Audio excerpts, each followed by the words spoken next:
CPIM এর ২৭তম রাজ্য সম্মেলন অনুষ্ঠিত হতে চলেছে হুগলির ডানকুনিতে, জানিয়ে চলছে জোর কদমে প্রস্তুতি পর্ব।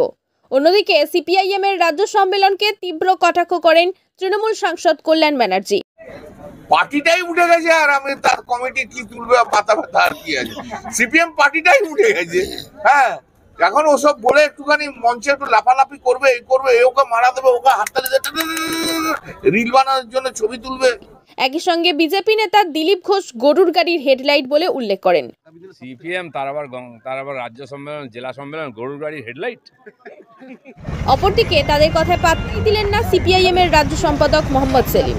সেটাও অকল্যাণের কথা বলতে নেই, অকল্যাণের কথা শুনতে চাই না আমি। অকল্যাণকর কথা বলছি দাদা, বিশ্বে যা কিছু মহান কল্যাণ কর, সেটা বলো। ওটা গরিব মানুষের পার্টি ছিল, গরিব মানুষের কি বিয়ে আছে এখন ওদের সঙ্গে আছে? কোথাও কিছুই নেই, গরিব নেই, মধ্যবিত্ত নেই, কোনো কিছুই নেই, শ্রমিক নেই, কৃষক নেই, কেউ নেই। এত অত্যাচার করেছে, এত মানুষের তো কোনো কাজই করেনি। মানুষকে আর কোনোদিন ওর দিকে তাকাবে?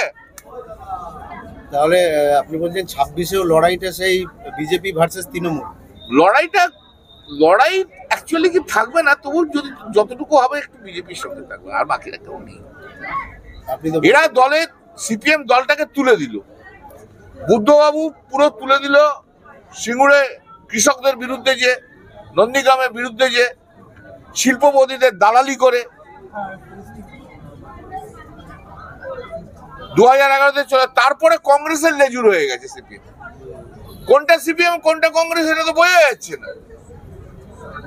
এই কংগ্রেস এবং সিপিএম দুজনে একসঙ্গে কাজ করতে গিয়ে কংগ্রেস কংগ্রেসের মতো করে তুলে দিয়েছে, সিপিএম সিপিএম এর মতো তুলে দিয়েছে।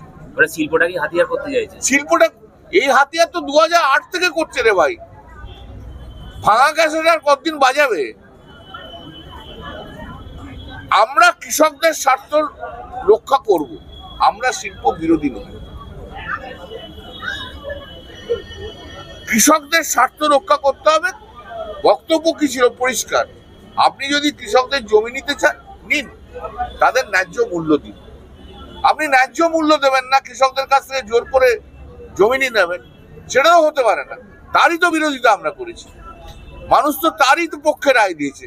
শুধু তাই নয়, সেই কথা মমতা বন্দ্যোপাধ্যায় যে কথা 2007-এ 2006-এ বলেছিল, সেটাই তো আজকে আইন হয়ে 2013-তে তো আইন হয়ে ভারতবর্ষের আইন হিসেবে রয়েছে। স্বীকার তো করতে হবে, ইতিহাসকে তো অস্বীকার করা যায় না। এটা তো অন্তত বুঝতে পেরেছে যে কৃষকদের তুলতে গিয়ে সিপিএম পার্টিটাই উঠে গেছে। সেটাও অকল্যাণের কথা বলতে নেই, অকল্যাণের কথা শুনতে চাই না আমি। অকল্যাণকর কথা বলছি দাদা, বিশ্বে যা কিছু মহান কল্যাণ কর, সেটা বলো।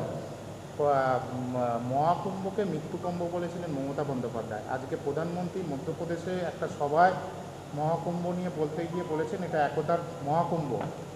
দেশের বিরোধী দলগুলো ধর্ম নিয়ে। আচ্ছা, এই প্রশ্নের মধ্যে প্রধানমন্ত্রী আর মুখ্যমন্ত্রী বিজ্ঞাপন ছাড়া কিছু নেই। ধন্যবাদ। আপনারা দেখছেন আপনাদের প্রিয় চ্যানেল SSTV পাবলিক, সত্যের সাথে ন্যায়ের পথে। চ্যানেলটি সাবস্ক্রাইব করে যুক্ত হন আমাদের পরিবারে এবং পাশে থাকা বেল আইকনটি ক্লিক করুন।